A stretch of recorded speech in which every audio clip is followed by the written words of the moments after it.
assimilate very much of the calcium that's in food today. B vitamins are critical, and we suggest a B complex. Folic acid has been studied recently to prevent birth defects, but in every woman of childbearing age should be taking it before they conceive, because it's at the time of conception that it's necessary. And also B vitamins prevent a buildup of something called homocysteine in the cells, and this buildup causes cellular damage, which can lead to heart disease and a myriad of other degenerative diseases, and B vitamins keep that from happening. Also, all Americans should be taking antioxidants. That's vitamin C, E, and beta-carotene to prevent free radical damage in the body. And these vitamins, in small amounts, in the regular RDAs or daily values, they prevent vitamin deficiency diseases like scurvy or rickets.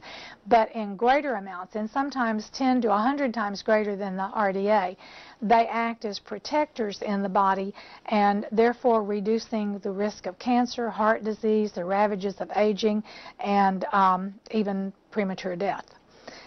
Protein, especially soy protein, is a nutrient that's had a lot of research lately concerning the phytochemicals that have been discovered in that product. And if you get a good soy product that contains active phytochemicals and isoflavones, then it does help prevent certain types of cancer, including breast cancer and colon cancer and prostate cancer. It automatically lowers cholesterol about 20% just naturally. It reduces menopausal symptoms. In fact, in Japan, where their diet is where they get about 95 grams of soy a day in their diet, there's not even a word for hot flash in the Japanese language. People who take soy or who have an adequate amount of soy in their diet have stronger bones and better kidney function. And a side benefit is that it stabilizes blood sugar, and you have more energy. You just feel better when you're taking it. And I do want to say real quickly, too, that it's important to note that all food supplements are not created equal. And in the area of a soy protein, it must be water washed, not alcohol washed, or the isoflavones are destroyed in processing. So it is important. And in the area of vitamins, too, the same criteria that we placed on food, natural, alive, and whole, should be placed on the vitamin. It needs to be, in my opinion, a natural, whole, live, and that means not heat-processed supplement. What about over-the-counter drugs? Many people take drugs. Is there a vitamin or a supplement they could take instead for certain problems or symptoms? There are some natural alternatives to medicine cabinet drugs that most people keep in their medicine cabinet. These are herbal remedies. Herbs are different than vitamins. Vitamins feed and nourish the body. Herbs really act medicinally, and there are a number of them that are safe. Some of them aren't safe, but the ones that I'm going to mention have been proven throughout centuries. In fact, in other countries are used generally in preference to drug treatment. Things like garlic.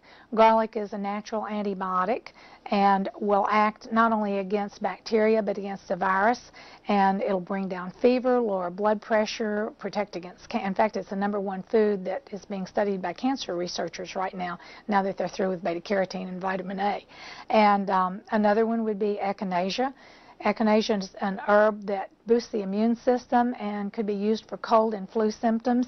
It activates the white blood cells, and it increases resistance to infection. It really, really makes a difference when someone is coming down with a cold or something. You start taking echinacea immediately, and very often you can avert that illness. Stomach problems, rather than Tums for the tummy, something like peppermint ginger. Peppermint ginger does a great job with nausea or bloating or any type of digestive disorder.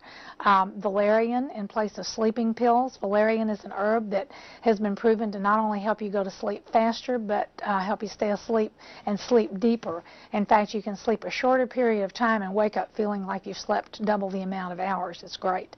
Ginkgo biloba for memory loss. Ginkgo, when we get older, we say, well, I just can't think the way I used to. And it's true, we probably can't, because we're not getting the same oxygen supply to brain cells. And what ginkgo biloba does is help increase the circulation to the brain, and thereby you do think better and your memory functions better. And a side benefit is that it also helps prevent the risk of stroke. Ginseng boosts energy, and it's a stress adaptogen, and that's another area where it's important to know what you're getting, because there are probably 30 different kinds of ginseng, but only 2 of them really make a difference. And ginseng, sometimes you'll see it listed as a fad herb, but that's probably because they haven't gotten hold of the right kind of ginseng, because it really does make a difference. It stimulates the nervous system too. So if you're tired and you need a boost, ginseng's the thing to head for.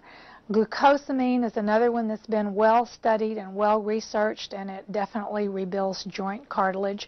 Great product for someone who suffers from joint pain, and not even someone who has arthritis, just someone who runs on a daily basis or who has joint pain in the legs or knees or back or whatever. Glucosamine really helps. Depression is a real problem in our country today. In fact, I think it's one of the #1 drugs is Prozac, and there is an alternative that's natural, that has no side effects and completely safe, and it's called St. John's wort, and it really works. Prostate problems, saw palmetto works better than any prostate drug on the market, better even than surgery to reduce the symptoms associated with that. Women who have PMS, there's a supplement called, an herb called gamma-linolenic acid, which is, we call it GLA for short, and it definitely reduces premenstrual symptoms. It's an anti-inflammatory, and it works rather than taking an anti-inflammatory. It's an omega-3 fatty acid, as is EPA, and both of them really do a good job in that area. So those are just a few of the things that you can use in place of the more commonly used medicine cabinet drugs that we seem to head for.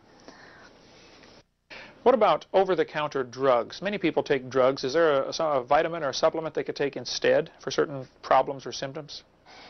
You know, everybody's different, and we're all as different nutritionally as our fingerprints. And nutrients, really, sometimes we think that, you know, we have a headache, we take an aspirin, we have a stomach ache, we take Tums, but nutrients don't work that way. They work together like an orchestra rather than a solo.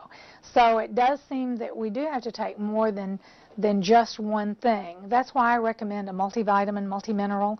That gives you a good basis, and that along with a good protein product to make sure, especially soy, generally will give you, the average person who's in good health, that's probably enough, as long as the multi contains an adequate amount of B vitamins and calcium and the antioxidants.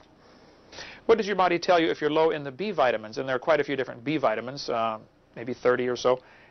What is the symptoms that you're low in the B vitamins? Chapped lips is probably a quick, I mean, lots of people have chapped lips and never think about it being a vitamin deficiency, but it is. But things like dizziness or fatigue, irritability, depression,